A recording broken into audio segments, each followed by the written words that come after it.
Normal तो है नहीं इसमें है ही नहीं। यार नंबर सिस्टम क्या है? नंबर सिस्टम बताओ रवि जैसे। नंबर सिस्टम बहुत आसान है। पढ़ना तो पड़ेगा ना फिर आसान है नंबर सिस्टम नहीं पढ़ा मैं फर्स्ट ईयर में। नहीं कुछ आगे का पढ़ना है ना first year complement second year आगे की चीजें है। देखो नंबर सिस्टम ऐसे कन्वर्जन देखी थी, कन्वर्जन के अलावा कॉम्प्लीमेंट देखा था। Complement 1s complement 2s complement, बस सिर्फ 1s कॉम्प्लीमेंट ही समझना और 2s कॉम्प्लीमेंट समझना है। समझाता हूँ। वैसे चैप्टर हमारा कंप्लीट हो चुका है, हो गया ना कंप्लीट। अब जो है सिर्फ पास पेपर करते हैं।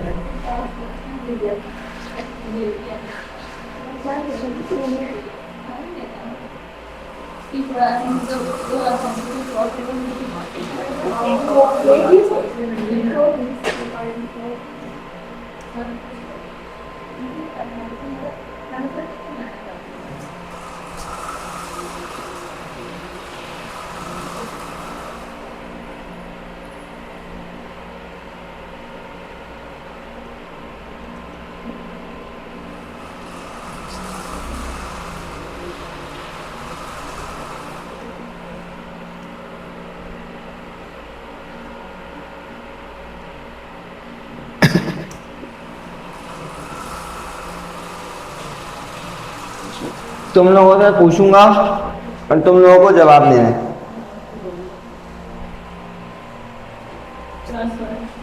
सवाल के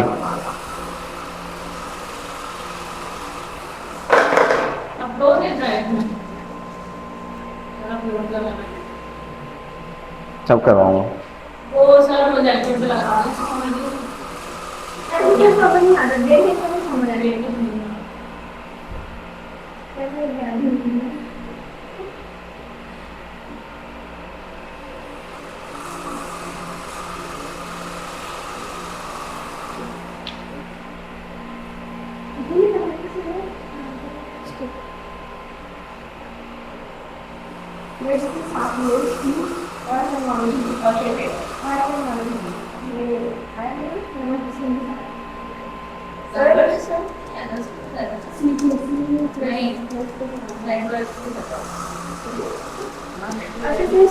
हाँ नेटवर्किंग के साथ टेस्ट में और से मॉडल आया था।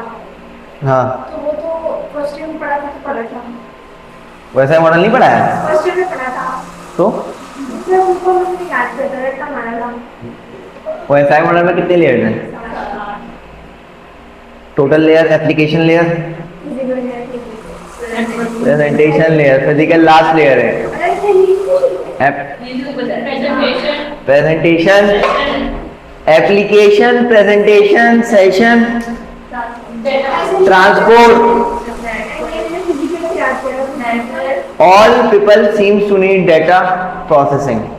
All application, people, presentation, seems, session, to transport, need, network, data link layer, और आखिरी physical layer।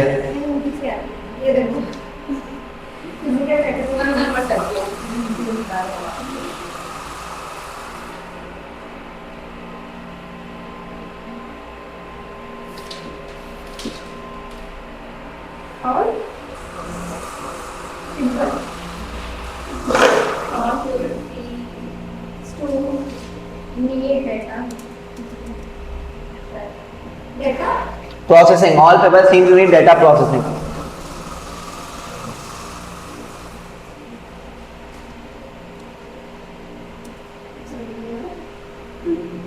नहीं समझ में आ रहा? मैं तो पहले सॉल्व कर दूँ। नहीं समझ में आ रहा? शुरू से सर शुरू करेंगे। किसमें? नेटवर्किंग से शुरू करेंगे, सॉल्व करेंगे। मैं भी पास पेपर के एमसीक्यू सॉल्व करवा रहा हूँ। पहला एमसीक्यूज,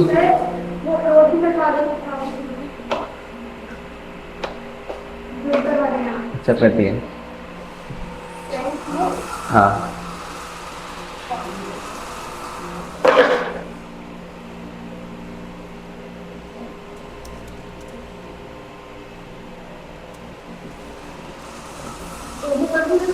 हाँ भाई देखो, पहला एमसीक्यूज क्या है? आपके पास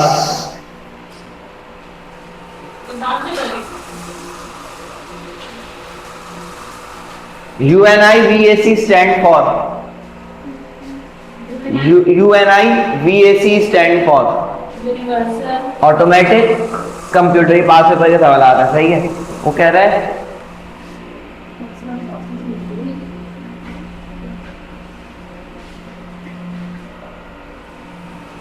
UNIVAC। आगे आ जाओ तुम, तो इसके साथ देख लेना। साइड क्लियर है UNIVAC stand for universal automatic computer. इसकी फुल फॉर्म क्या है? Universal automatic computer. Second MCQs पढ़ो। CD CD-ROM ROM stands for stand for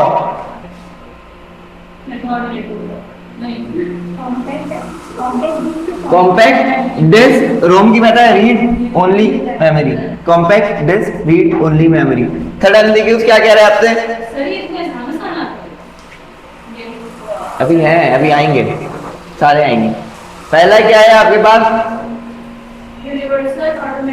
universal automatic computer. Second आपके पास था CD-ROM stand for compact disc. Third क्या है आपके पास? ALU stand for arithmetic logic unit. अच्छा देखो, होता क्या है, पास पेपर जो है ना एग्जैक्टली तो हम लोग नहीं बना सकते, तो भाई स्टूडेंट में बताता है उसी के अकॉर्डिंग पास पेपर। अब देखो, अभी तुम लोग टेस्ट देने जाओगे, मैं तुम लोग से पूछूंगा बताओ क्या क्या सवाल याद है, तो तुम बोलोगे ये वाला सवाल याद है। पूरा एग्जैक्ट सवाल तो याद नहीं होगा, तो उसी कुछ वर्ड्स को ज्वाइन करके एक एमसीक्यू बन जाएगा। बात समझ में आ रही है? अब 25 एमसीक्यू नहीं 100 एमसीक्यू देकर आओगे, तो मैं तो सबसे पूछूंगा नहीं, सिर्फ कंप्यूटर वाले ही पूछूंगा। क्या 25 में से एटलीस्ट तुम्हें 10-12 तो याद होंगे या नहीं? अगर 10-12 याद नहीं होंगे, 10-12 के कुछ वर्ड्स तो याद होंगे ना, तो उन्हीं वर्ड्स को कंबाइन करके एक एमसीक्यू बन जाता है। बात समझ में आ रही है? नहीं, वैसे नहीं आता, वैसे पास पेपर नहीं आता। तो बच्चों से यही, हर जितने भी पास पेपर मार्केट में ना वो अवेलेबल कैसे है, तुमसे पास पूछ लिया, इससे पास पूछ लिया, इससे पास पूछ लिया, 10-15 एमसीक्यू आ रहे हैं। उन 15 एमसीक्यू तुम एग्जैक्ट तो तुम्हें याद नहीं होगी, तो उन 15 को क्या करूंगा, कंबाइन करूंगा, कंबाइन में हर एक एमसीक्यू को जोड़ूंगा और फिर बता दूंगा कि भाई ये पास पेपर में आया। तो इस तरीके से पास पेपर के सवाल बनते हैं। अब तीसरा बताओ क्या है?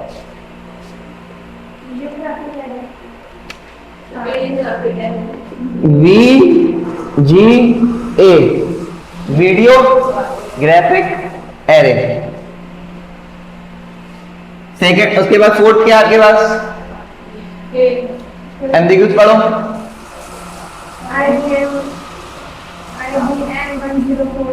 याद आ रहा है? IBM 1041 generation of computer. 7 generation, second generation है।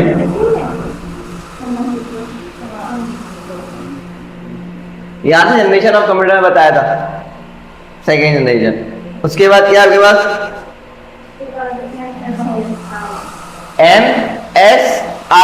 MSIC।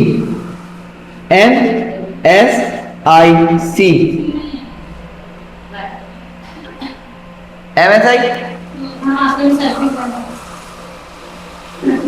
Medium scale integrated circuit. Medium scale integrated circuit. Medium scale integrated circuit.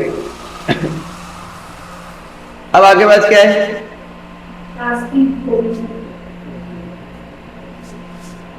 ASCII American standard code for information interchange. अगर ASCII की जगह ये आ जाता,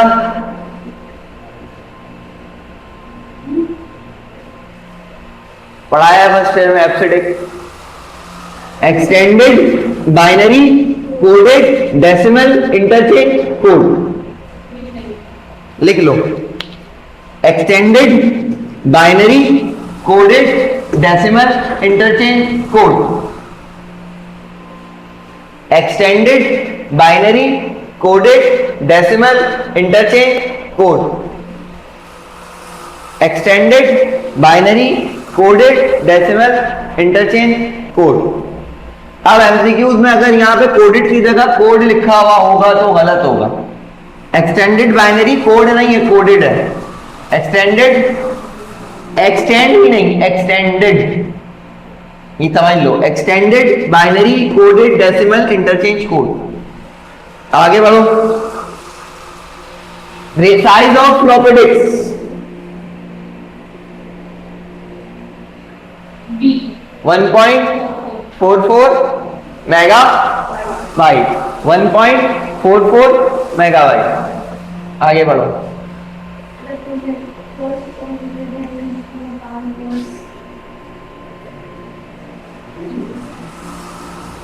क्या लिखा हुआ है? एमसीक्यू, एमसीक्यू नंबर बताओ। The first computer introduced in Nepal was IBM 1401. IBM 1401. MCQ number 10. MCQ पूरा पढ़ो ना। When stands for wide area network।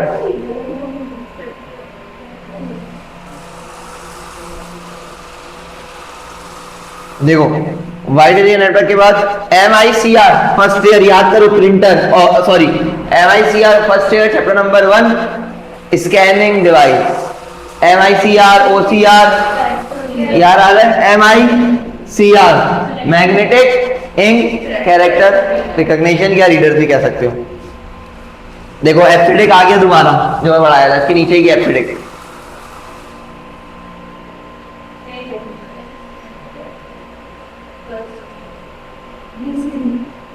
अच्छा एप्सिडिक के बाद क्या है? BCD binary coded decimal.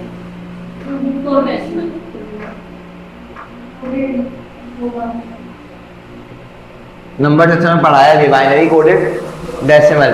BCD में क्या करते हैं? अपने हर एक डेसिमल नंबर को बाइनरी के 4 बिट में रिप्रेजेंट करते हैं। देखो करवाया भी है ये वाला सवाल, याद है कुछ? 50 आए थे।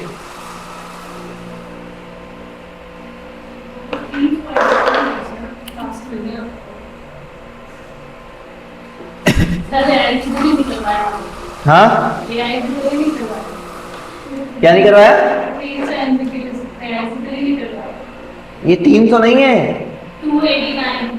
क्या हो गया?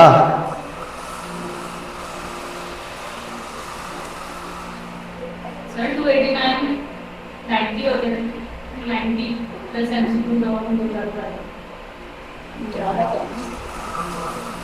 सर नीचे में गया नहीं था PDF के। सर ने बनाया है। ये सारी चीजें मुझे मिली हैं, बच्चों ने मुझे लिख कर दी। पास पेपर अभी बता तो रहा हूँ, पास पेपर ऐसे नहीं मिलता, पास पेपर आपको बच्चे ही देते हैं। उन्होंने मुझे कह दिया सर एक सवाल है, MCQ आया था फर्स्ट जनरेशन वाला। अब फर्स्ट जनरेशन से बहुत सारे सवाल आ सकते हैं, तो देखो 2 सवाल मैंने बना दिया। पहला सवाल ये वाला, नेपाल मतलब फर्स्ट जनरेशन में कौन सा ही होता है, सेकंड जनरेशन में कौन सा, इस तरीके से ही बन रहे होते सवाल। बहुत सारे करते हैं, अभी इसको जितना भी हो सकेगा करेंगे। क्या उसके बाद बताओ MCQs क्या? 14 का क्या है?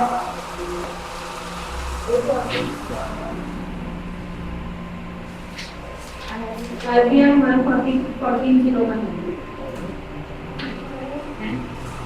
सर अभी रुको, आपने तो IBM 1401 को आया तो मैं खुद बताया था। नहीं ना सर, फर्स्ट जनरेशन को करवाया। फर्स्ट जनरेशन अभी तक नहीं करवाया। फर्स्ट जनरेशन नहीं, वो नेपाल में पहले क्या सकता है? ये था सेकंड जनरेशन में कौन सा कंप्यूटर यूज होता है, एग्जांपल बताओ।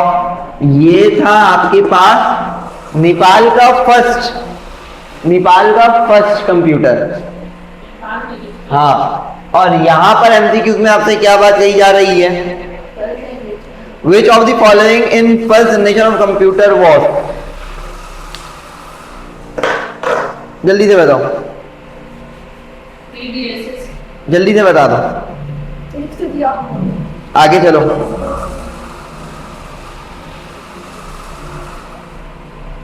वैक्यूम ट्यूब्स भी होगा सर इसका।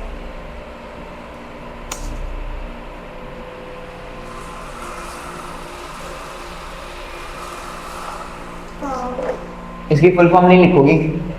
Electronic delay, electronic delay storage automatic calculator, electronic delay storage automatic computer, electronic delay storage automatic computer.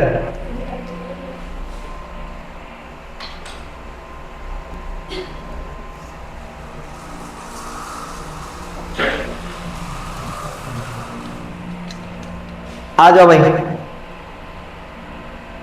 MCQ number 15।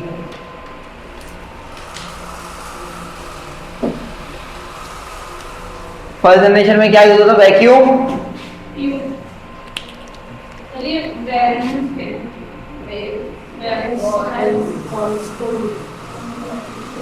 Vacuum tube, सही है। आगे फॉर्ट्रॉन वेव नहीं, vacuum tube, vacuum tube, vacuum tube करना। Typing mistake हो जाती है यार।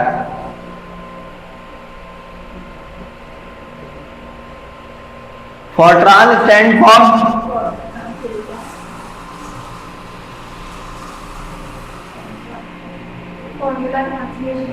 फॉर का मतलब फॉर्मूला, ट्रान का मतलब ट्रांसलेशन, फॉर्मूला ट्रांसलेशन।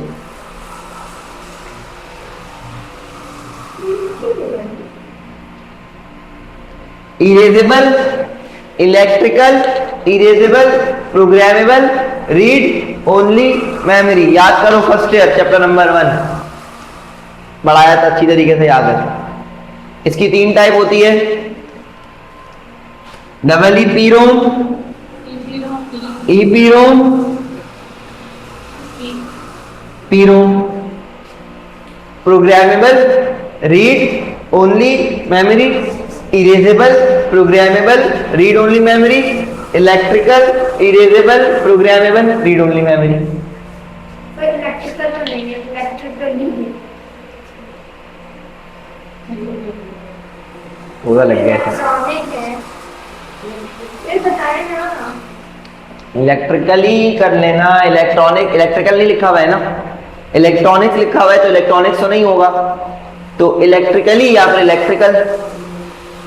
बात समझ में आ रही है? इलेक्ट्रिकली या फिर इलेक्ट्रिकल। एमसीक्यू 18 बताओ। 1956 से 1963 है सर, ऑप्शन अलग है। और पहला वाला होगा 1940 to 19 क्या रट्टा आ रहा है? यस 9 में रखा आ रहा है। याद ही नहीं। 1966 सब पढ़ते हैं। हाँ, उतना भी नहीं है।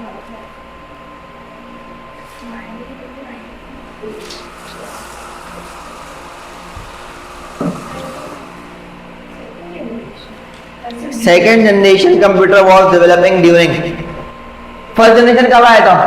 40 से 56 1940 से 1956, 1956 से 1963। तो इसमें ऑप्शन देखो, डी है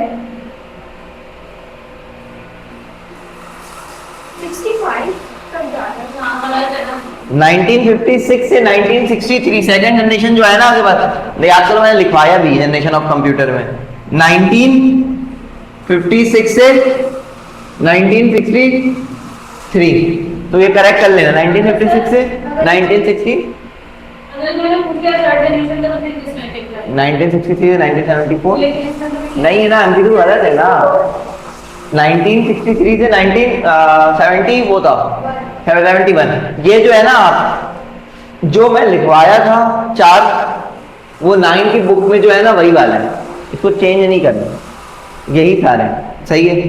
एमसीक्यूज में ऑप्शन आगे पीछे, इसमें ये भाई रिक्रिएशन है, बार बार बता रहा हूँ, ये रिक्रिएशन है, ये रिक्रिएट हुए हैं, तो इसमें गलती हो सकती है, सही है। आगे चलो। माइक्रो प्रोसेसर नहीं फोर जनरेशन है। माइक्रो प्रोसेसर किस में आया? 94 दिया। क्या तो कंप्यूटर साइंस 19 नहीं छोड़ा है? और वेरी लार्ज। फर्स्ट जनरेशन है ना? नहीं फर्स्ट बता, उससे ऊपर वाला 1956 से 1963 यही वाला है, यही वाला है ना? 20 क्या है आपके पास? Fourth generation.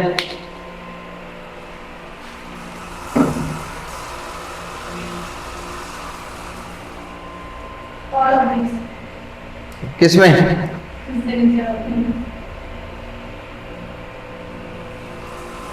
भाई वो स्कैनिंग डिवाइस नहीं पूछ रहा है तुमसे, वो कह रहा है बताओ इसमें से कौन सी डिवाइस है जो डायरेक्टली इमेज को प्रिंट करने में इस्तेमाल होती है टेक्स्ट से। प्रिंटर का वर्ड यहाँ पे यूज हुआ है?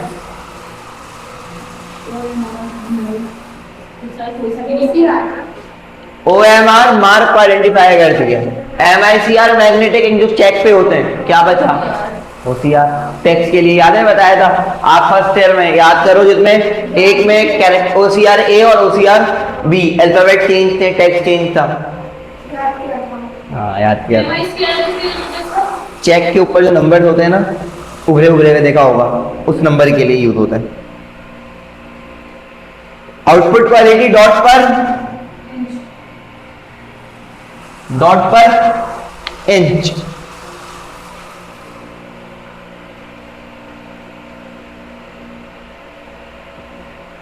सर इसके आंसर की बोलिए। दे दूंगा मैं। डॉट पर इंच। MCQ नंबर 23 बताओ।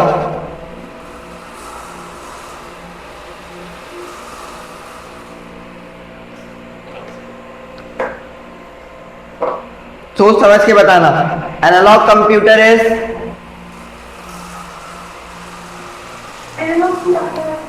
एनालॉग कंप्यूटर है, एनालॉग कंप्यूटर है, सुन तो लो, एनालॉग कंप्यूटर है, तो एनालॉग का मतलब होता है वेव फॉर्म में। तो एनालॉग कंप्यूटर कभी भी डिजिटल को समझ, जब डिजिटल को समझ नहीं सकता तो इनपुट भी डिजिटल नेटवर्क को नहीं लेगा। तो देखो ऐसा कोई ऑप्शन है? Option number B, B input is, क्योंकि एनालॉग में इनपुट डिजिटल में नहीं लिया जा सकता ना, वो एनालॉग है तो एनालॉग में इनपुट दोगे। चलो आगे। हाँ क्या? वो एनालॉग की बात हो रही है।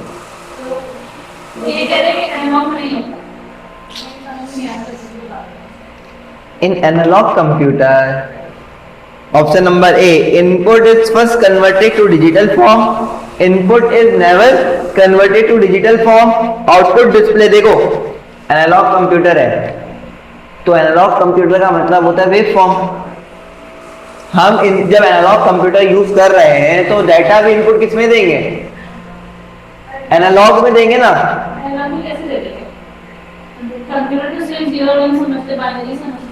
एनालॉग कंप्यूटर देखा है? यहाँ पे क्यों यूज हुआ है? ये नॉर्मल कंप्यूटर डिजिटल है भाई, एरोप्लेन में और दीगर जगहों में एनालॉग कंप्यूटर ही होते हैं, वहां पे आगे स्क्रीन नहीं होती, वहां पे रडार होता है, सिग्नल्स होते हैं। तो वो कौन सा कंप्यूटर है? कौन सा कंप्यूटर है वो? तो एनालॉग में कभी भी डिजिटल में कन्वर्ट इनपुट को नहीं कर सकते, तो ये समझ ही नहीं पाएगा। बात समझ में आ रही है? क्या पूछो?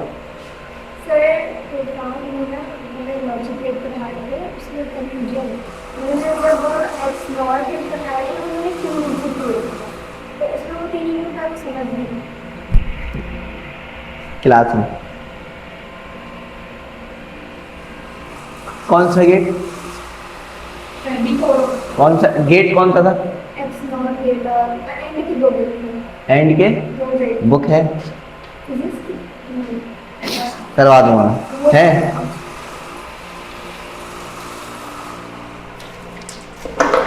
X और था और X नॉट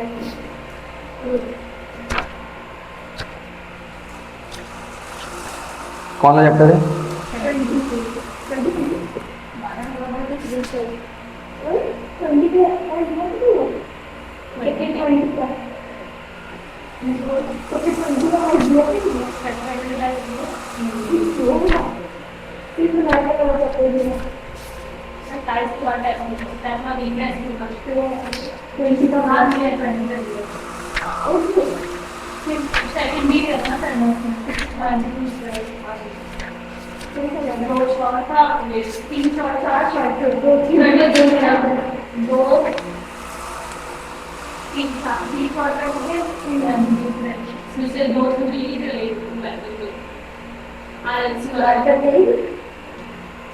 कौन सा है बताओ,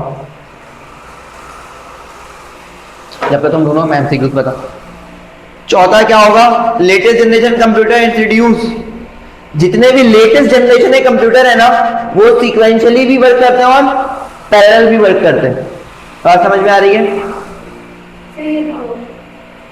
बस यही बात था, भी समझा देता हूँ। देखो भाई, in latest generation computer, MCQ देखो जरा गौर से। In latest generation of computer the instruction are execute. Instruction का मतलब क्या होता है? जब हम डाटा इनपुट कर रहे हैं, याद है तुम लोगों को, ये भी फर्स्ट में पढ़ाया था, सिंक्रोनस और एसिंक्रोनस, जिसमें ब्लॉक बाय ब्लॉक डाटा जाता है और एक में बिट बाय बिट जाता है। ब्लॉक बाय ब्लॉक में क्या होगा? एक ही ब्लॉक में 8 बिट का डाटा चला जाएगा। बिट बाय बिट में क्या होगा? हर एक बाइट से एक ही बिट जाएगी। तो एक पैरेलल मोड का और एक ब्लॉक बाय ब्लॉक का। तो यहाँ पर जो लेटेस्ट कंप्यूटर है ना, वो सीक्वेंशियली भी डाटा एग्जीक्यूट कर सकते हैं और पैरेलल भी डाटा एग्जीक्यूट कर सकते हैं। इसको आसान भाषा में समझ लो। सीक्वेंशियल का मतलब क्या होगा? देखो, अब मैं यहाँ पे लाइन में लगा हुआ, मेरे पीछे तुम तीनों होगी, तो क्या होगा? पहले मैं जाऊंगा, फिर तुम तीनों की बारी आएगी ना। तो इसमें क्या, एक सीक्वेंस चल रही है, एक के बाद दूसरा, तीसरा, चौथा। लेकिन अगर क्या हो, हम चारों इसी लाइन में लगे हो और 4 गेट हो, तो सेम चारों चले जाएंगे। इसमें क्या हुआ? पैरेलल सारे एक साथ चले गए। पहले क्या था? जब तक मैं नहीं जाऊंगा ये नहीं जा सकती, जब तक ये नहीं जाएगी तुम नहीं जा सकती, तुम नहीं जाओगी तो वो नहीं जा सकती। तो एक जाएगा तो दूसरा आएगा, सीक्वेंशियल ऑर्डर है। लेकिन अगर चारों एक साथ चले गए 4 दरवाजे से, तो वो क्या है? पैरेलल। तो लेटेस्ट कंप्यूटर में इंस्ट्रक्शन इन दोनों तरीके से क्या होती हैं? एग्जीक्यूट होती हैं।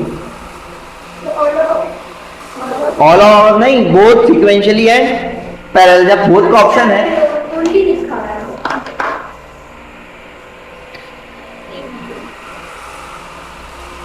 उसके बाद MCQ number 25,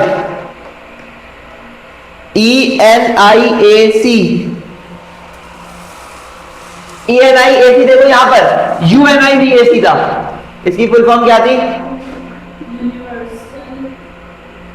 universal automatic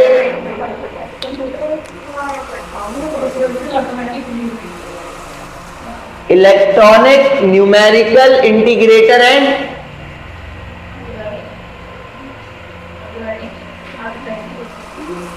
arithmetic नहीं है, calculator. Electrical numerical integrator and, यहां पर क्या था?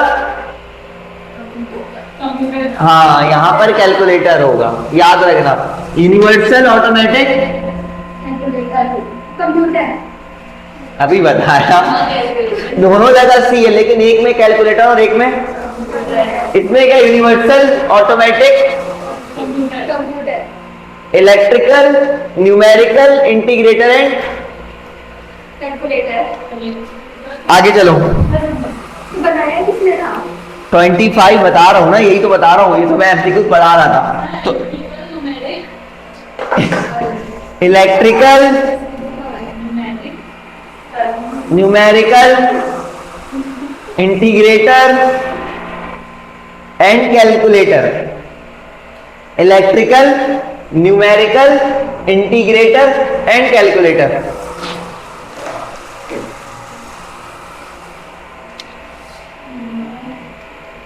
बात समझ में आ गई? एमसीक्यू नंबर 25 का आंसर है J dot Presper Eckert and John W Mauchly. बड़ा नाम। इतना बड़ा नाम नहीं, 2 बंदों का नाम है, बीच में एंड भी लगा हुआ है। तो ये 2 बंदे हैं जिन्होंने ENIAC को क्या किया, डेवलप किया।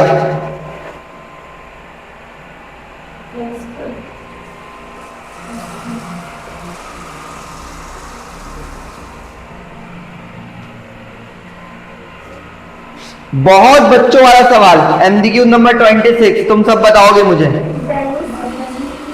Dennis Ritchie. MCQ number 27, personal लिखे हुए ना यहाँ पे, क्या लिखे हुए? पर्सनल किसे कहते हैं? पर्सनल को कहते हैं, सही है। पर्सनल किसे कहते हैं? पर्सनल को कहते हैं वो लोग जो डिजाइन करते हैं, प्रोग्राम ऑपरेट करते हैं और मेंटेन करते हैं कंप्यूटर के इक्विपमेंट को, उसे क्या कहते हैं? प्रोग्रामर मेंटेन नहीं करता, प्रोग्रामर ऑपरेट नहीं करता, प्रोग्रामर सिर्फ प्रोग्राम बनाता है। यहां पर 3 चीजें लिखी हुई हैं, सुनो। पहली चीज design, program, operate and maintain, उसे कहते हैं पीपलवेयर। क्या कहते हैं?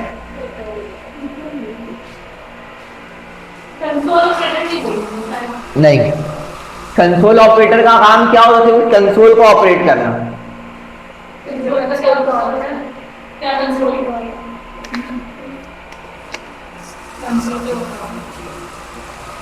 वो देखा है गेमिंग जोन? हाँ, वीडियो गेम जॉयस्टिक से खेल रहे होते हैं और उससे खेल रहे होते हैं, क्या नाम है उसका, PSP से खेल रहे होते हैं, सही है। तो उसमें क्या होता है, कंसोल होती है जिसमें से आपके पास 2 निकलते हैं रिमोट की तरह, और आप उसको लेके कंट्रोल कर रहे हो तो LCD में गेम खेल रहे होते हो। वो जो जिस चीज को ऑपरेट कर रहे हो तो वो कंसोल ही है एक्चुअली, और उससे क्या हो रहा है, गेम प्ले कर रहे हो। बात समझ में आ रही है? तुम अपने मोबाइल फोन को भी कंसोल बना सकते हो। एक वेबसाइट है एयर कंसोल के नाम से, एक वेबसाइट है एयर कंसोल, उस पर जो है ना ऑनलाइन गेम्स आते हैं। एयर कंसोल की वेबसाइट, और अपने मोबाइल में प्ले स्टोर से एयर कंसोल को क्या कर लो, डाउनलोड कर लो। अब लैपटॉप या कंप्यूटर में एयर कंसोल की वेबसाइट ओपन करोगे, वो आईडी पासवर्ड मांगेगा, अपने मोबाइल पे कनेक्ट करना, तो तुम्हारा मोबाइल भी वो कंसोल बन जाएगा। तो मोबाइल से खेलोगे, कंप्यूटर में चल रहा होगा। मतलब कंप्यूटर में तो तुम्हारे पास जॉयस्टिक नहीं है, तो तुम मोबाइल को क्या बना सकते हो, कंसोल बना सकते हो।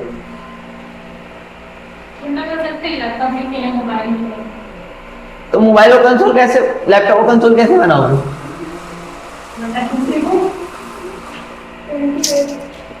Human beings are referred as a Homo sapiens, whose device is called Sligo sapiens. Sapiens, sorry, sapiens. Human, देखो इंसानों को हम क्या कहते हैं? लिखा है इसमें होमो, बायो में ना घटा लगाया हुआ है। इंसानों को हम क्या कहते हैं? इंसानों को हम क्या कहते हैं? Homo sapiens.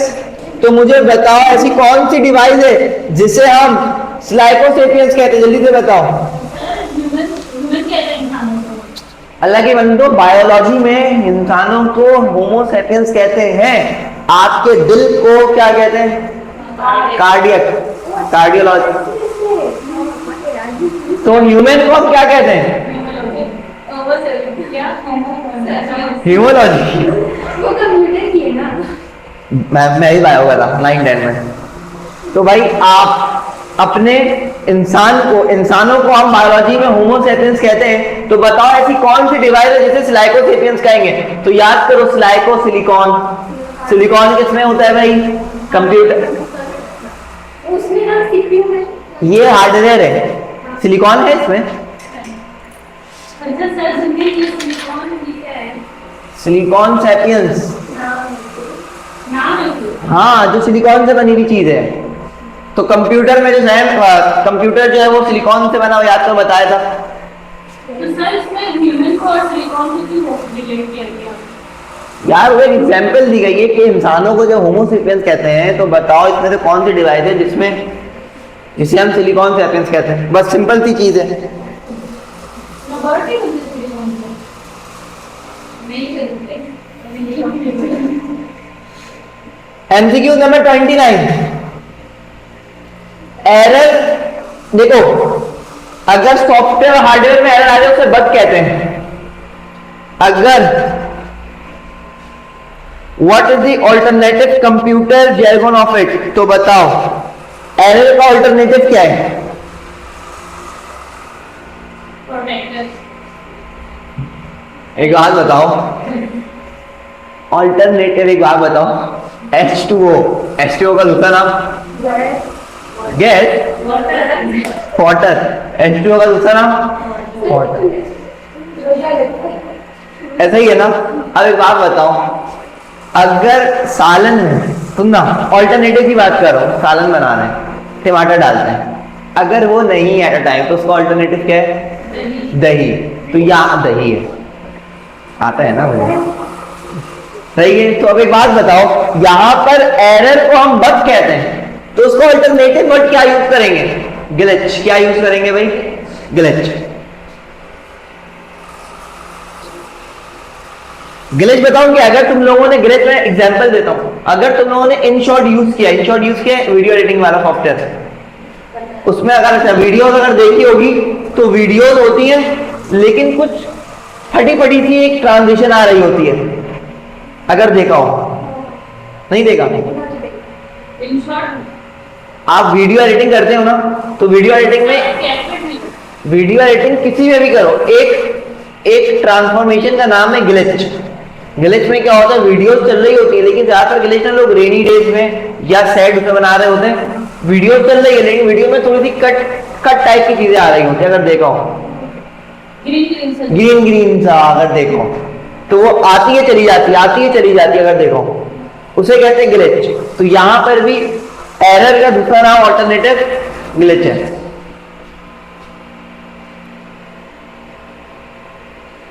Modern computer are very reliable but they are not inflammable. Modern computer जो है सब कुछ कर सकता है लेकिन वो जलाने से उसे रोक, अगर इसमें आग लगाओ तो जल जाएगा ना। इनफ्लेमेबल का मतलब क्या है? नहीं जल सकता, जल सकता है, जल सकता है ना। ऐसे कंप्यूटर में बनाना चाहिए, मैं बनाऊंगा इंशाल्लाह। लेकिन सर जीपी और जीपी तो महंगा होता है।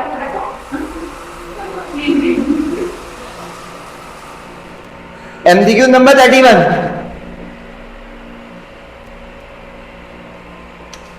what is the name of the display features that highlight are the screen which requires operator attention?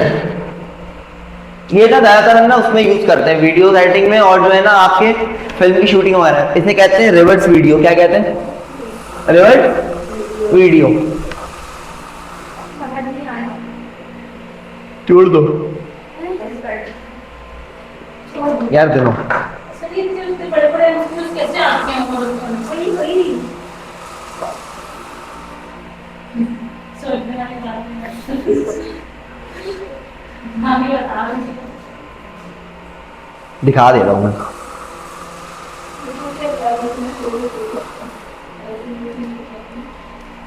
यहां से क्या लिखा हुआ है? देखो यहां से निकाला है मैंने। से बड़े भी लोग बेटा इसकी सब्सक्रिप्शन ली हुई है मैंने, इसे यहीं से निकालता हूँ, इसलिए मैं नाम नहीं ले रहा। मैंने तो ले लिया। सर ये रेड है। सही है, मैंने फ्री में लिया, मेरा फ्री में। सर आप हमारे को क्रैक कर लो। हाँ आप हमारे को क्रैक कर देंगे। क्या कर लूँ? आप हमारे को क्रैक कर देंगे। नहीं क्रैक नहीं है, मैं पढ़ाता हूँ तो मुझे तो फ्री मिला हुआ है। फायदा है ना, मैं पढ़ाता हूँ तो मुझे तो फ्री मिलेगा।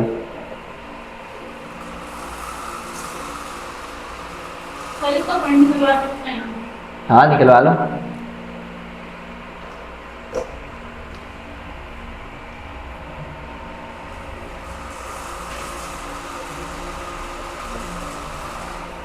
चलो आगे। अच्छा एनईडी की डेट अनाउंस हो गई है 21, इंटर के पेपर के बाद। इंटर के पेपर के बाद एमसीक्यू कितने हो गए? अब मुझे वो दिखाओ जरा।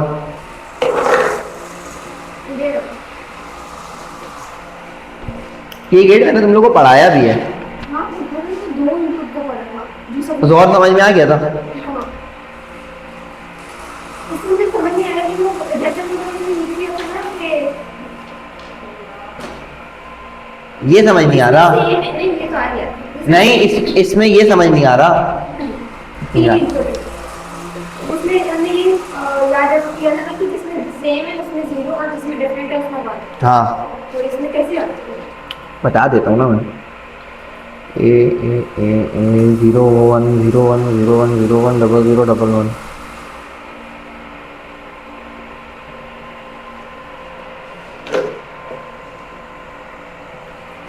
पहले बताओ यार।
मेरे नोट्स में तो नहीं था ना?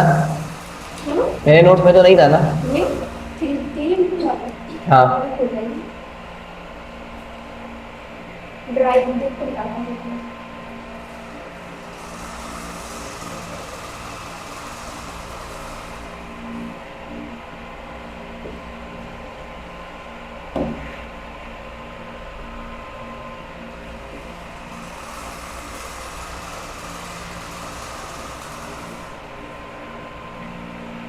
इसमें सिर्फ 3 की डायग्राम लगेगी और 3 की डायग्राम लगेगी बस।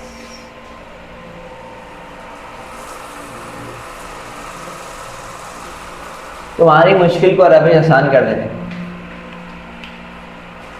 कर दे आसान। फ्रेंड ने ये सोचा था जिसमें और नंबर ऑफ आइटम्स थे उसमें जो है बनाता है और बाकी समझ में नहीं आएगी, नहीं आया नहीं अभी समझा देता।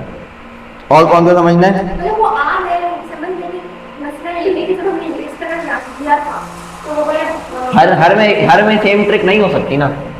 हर में सेम, हर गेट अलग है, हर में सेम ट्रिक कैसे होगी? इसलिए वो याद किया था कि जैसे सेम तो और अब ये भी सेम कॉन्सेप्ट 3 इनपुट में 2 नहीं प्लान होता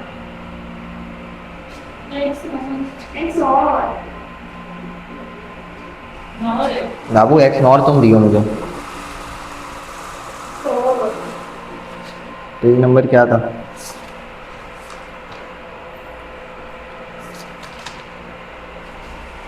ये क्या है? एक्स और कर देना ये आ गया, सॉरी नहीं पता पढ़ लो अभी फिर वो पढ़ा देना।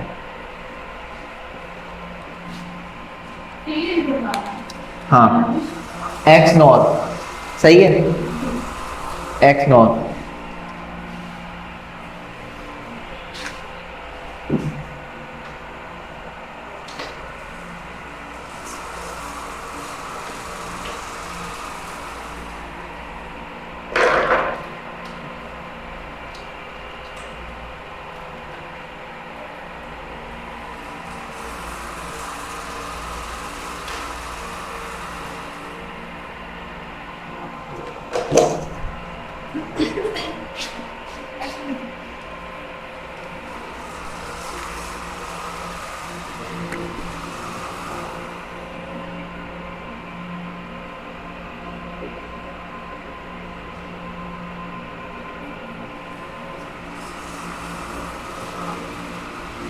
इसका दूसरा नाम क्या है? इक्विवेलेंस। सही है। एक्सक्लूसिव नॉर्म नहीं है।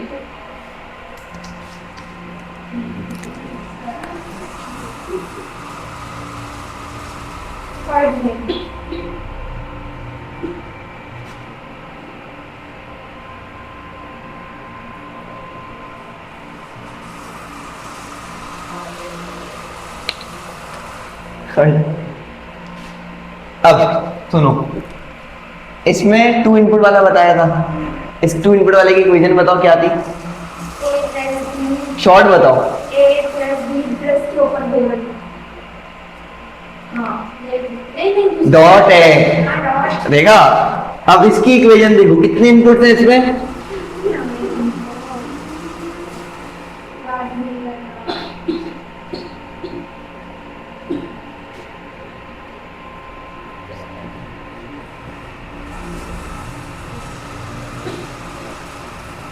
देखिए 3 इनपुट एक्स नॉट, जब 3 इनपुट होगा तो भाई पावर 2 की पावर कितने? 8 आ गए। अब इसकी इक्वेशन याद करो, इसमें क्या बनाई थी? ए,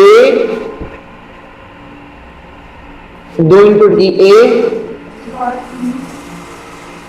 डॉट बी, अब 3 इनपुट है डॉट सी, ये इक्वेशन बन गई इसकी। सही है। डायग्राम कैसी बनेगी?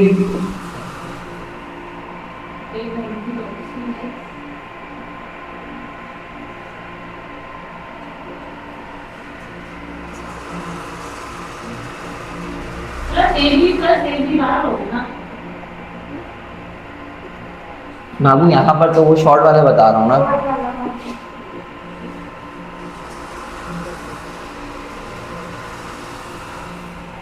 ये डायग्राम बन गई।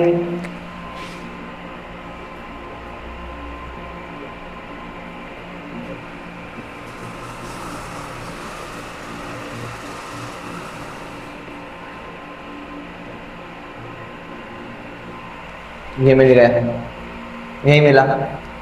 अब मुझे बताओ, इसकी जो एक्चुअल इक्वेशन है, वो आपकी बुक में जो इसकी एक्चुअल इक्वेशन लिखी हुई वो क्या लिखी हुई है? A bar dot B bar dot C bar plus A dot sorry A plus A dot B dot C. अच्छा, अब इसकी अगर इक्वेशन की बात करूं एक्चुअल, तो वो एक्चुअल इक्वेशन क्या है भाई? देखो, y equals to A bar dot B bar dot C bar plus A dot B. यही है भाई, यही है 3 इनपुट में, बुक में भी यही है और इसमें भी आपके पास ये है। और बुक में ना एक एरर है आपके पास, इसको होल ब्रैकेट स्टार्ट तो किया लेकिन होल ब्रैकेट बंद नहीं किया। बुक में ये है, ये स्टार्ट कर दिया लेकिन क्लोज नहीं हुआ।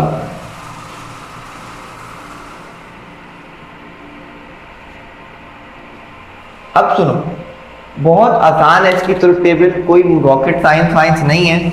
अगर मैं यहाँ पे बना दूं, इनपुट कितने हैं, वेरिएबल कितने हैं? 3 है। तो बहुत आसानी के साथ तुम यहाँ पे लिखोगी ए बी सी। 8 आया तो ए के पास भी 8, बी के पास भी 8 और सी के पास भी 8। y इक्वल्स टू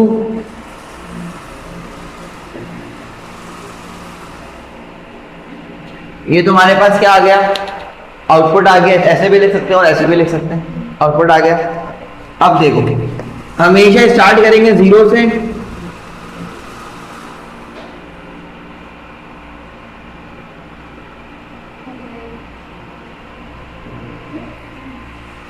सही है। ये होगा 00 11 00 11।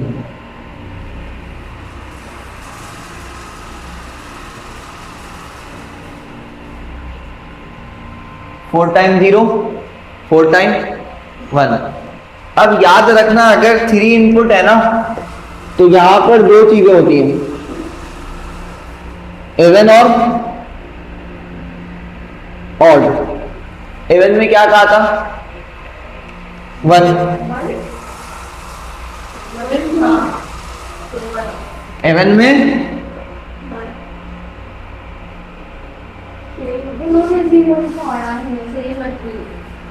ऑड में यही लिखवाया ना। इवन में अच्छा वो एक्स और ही है सभी सॉरी इवन में क्या होगा 1, ऑड में क्या होगा 0। याद रखना। अब कौन सा इवन और कौन सा ऑड, तो भाई देखो गौर से काउंट करो। 0 0 कौन सा नंबर है? 0 है। इवन या ऑड है? क्या लिखे हैं यहाँ पर? और नंबर है ना 0। सोच लो पहले, इवन या ऑड क्या लिखे, जल्दी से बताओ। सेम वेम वाला नहीं देखना ना अल्लाह के बंदों। सेम वाला किसमें देखोगे? ये मैं करवाया था सेम वाला, वो किसमें देखोगे? 2 इनपुट में ना। यहाँ पर कितने इनपुट है? अगर देखो यहाँ पर 2 इनपुट की टेबल मौजूद है ना, 2 इनपुट की टेबल ही मौजूद है। अब देखो यहाँ पर भाई इवन जो है ना, इवन होगा तो क्या आएगा? ऑड होगा तो 0। सब इवन है, 0 ऐसा इवन ही कंसिडर करते हैं, सही है। तो यहाँ पर क्या लिखोगे तुम? सर आप बोले इन्वर्स कर दो। इन्वर्ट करने कब कहा मैंने? आप बोले ना इसका इन्वर्स कर दो। इन्वर्ट नहीं करो, इन्वर्ट नहीं करना। क्यों बोलूंगा बट इन्वर्ट कर दो। ये इवन है 1। अब देखो 0, मैं खुद थोड़ा सा इस लाइन में जो है ना कर दूं।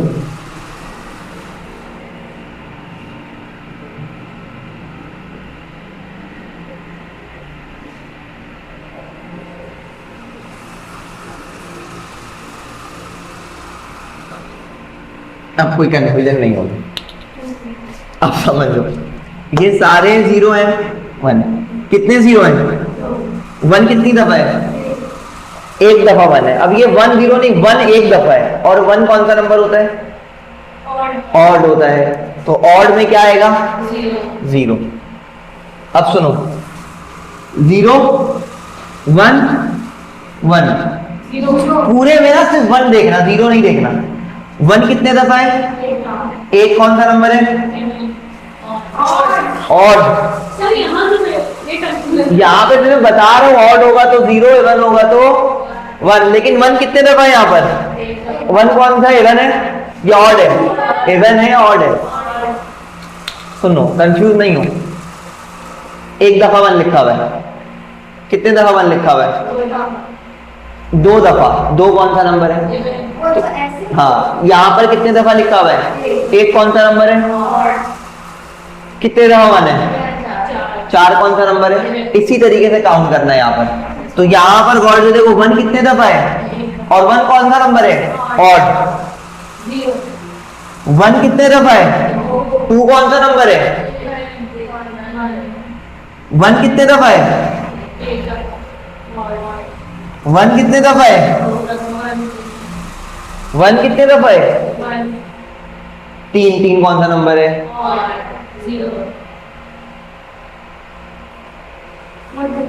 अभी ऊपर से चलेगी बात। जब इवन होगा ना तो 1 आएगा, ऑड होंगे तो 0 आएंगे। बस बात समझ गए, बहुत आसान है।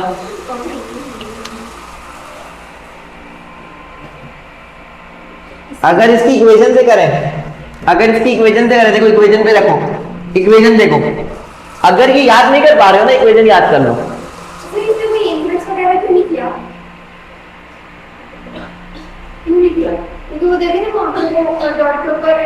ये ना इसी तो करवा रहा हूँ अभी। अगर ऐसे याद करना मुश्किल हो तो इक्वेशन पे करो। देखो ए की पहले इस वाले के लिए कर रहे हैं। ए की वैल्यू क्या है? 0 का इन्वर्ट ए पे तो जीरो आएगा, इनवर्स की वजह से 1, जीरो जीरो का इन्वर्ट, जीरो जीरो का इन्वर्ट 1, बीच में साइन ए बी सी सारे क्या है, 1 1 का 1, 1 1 का 0 0 0, 1 प्लस 0 क्या आया, ऐसे भी कर सकते। अगर ये याद नहीं कर सकते ऐसे करो, इसको देख लो, ए की वैल्यू 0, 0 का इन्वर्ट, बी की वैल्यू 0, 0 का इन्वर्ट, सी की वैल्यू 1, 1 का इन्वर्ट, 0 0 और यहां पर अब सुनो, एनीथिंग मल्टीप्लाई बाय 0 और यहां पर भी तो 0 प्लस 0, देखो क्या आया, इकट छोड़ दें, ये तुमको समझा दूंगा, बाबू कोई समझना होगा,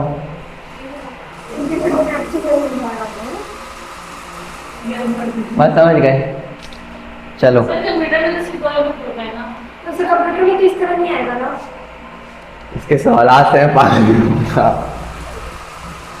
कंप्यूटर में है ना, कंप्यूटर में तीनों होता है, फिजिक्स में तीनों। पूछो, ये इनपुट सर इनपुट वाला तो ऐसा तो नहीं आएगा ना, कंप्यूटर के एक्टिविटीज में सेकेंड में भी नहीं आएगा, तो लॉज सेकंड में तो नहीं पढ़ेंगे, सेकंड में तो टेस्ट नहीं पढ़ेगा नहीं पढ़े तुम लोग, कुछ पढ़ते ही कहाँ, सर कंप्यूटर फिजिक्स ही आता है सर, कंप्यूटर कंप्लीट आते हैं।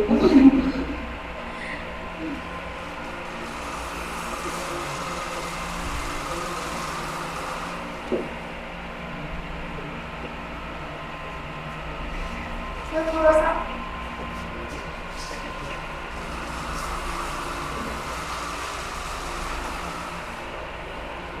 4 इनपुट पे क्या होगा, सेम होगा, जहां जहां ऑड होंगे वहां वहां 0, जहां जहां इवन होंगे वहां वहां 1।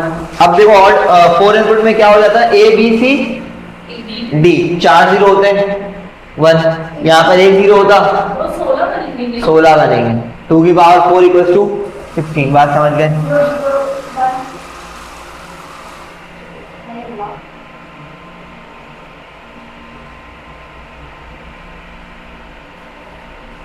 सर जब हम लोग 4 कर रहे थे,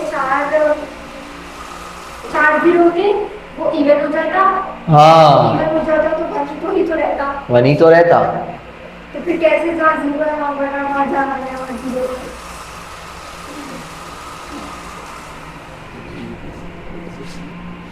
है। बहुत जल्द में जाने वाला हूँ बेटा।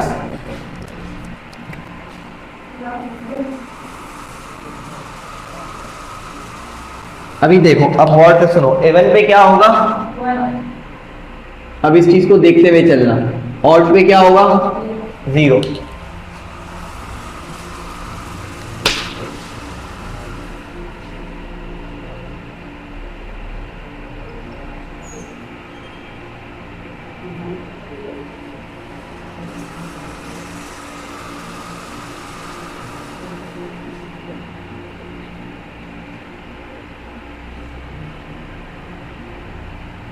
सर इसमें भी बनने लगी।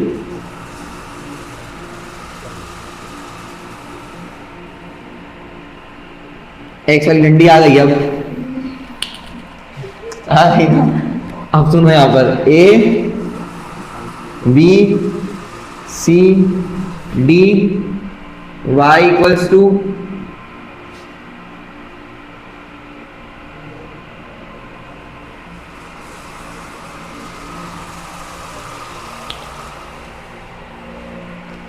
टू की पावर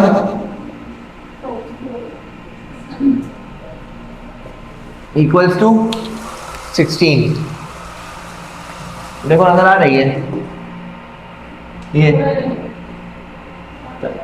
नजर आ रहा है, थोड़ा सा घुमाओ बाबू, तुम करो थोड़ा सा हल्का सा घुमाना, इधर आके नजर आ जाए, वो कौन सा सब्जेक्ट है? आ रहे नजर, हाँ सही। अब देखो ए बी सी और डी, और यहां पर मैं क्या लिखूंगा, y equals to A B C और डी। कितने इनपुट होंगे, पहले इनपुट बनाने दो है।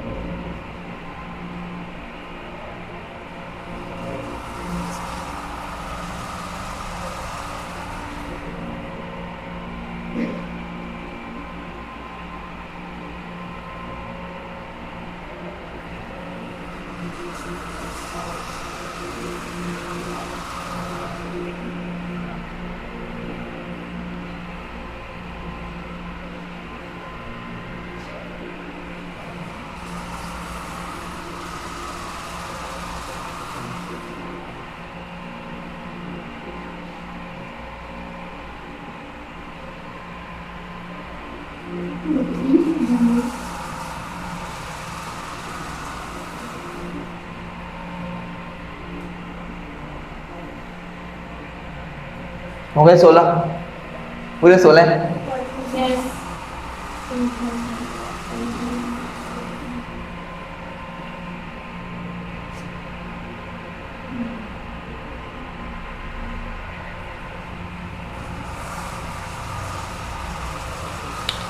नंबर हमेशा कहां से स्टार्ट करोगे, राइट साइड, 0 से स्टार्ट करोगे, राइट साइड से, सही है। क्या करूं, क्या करूं, सर ऐसे लिखें। क्यों क्यों क्यों 0 1 0?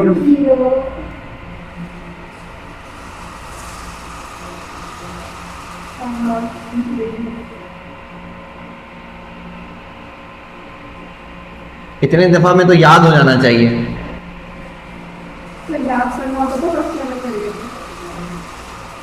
जो कॉन्सेप्ट करना है तो लगता है माइंड में क्या चल रहा है।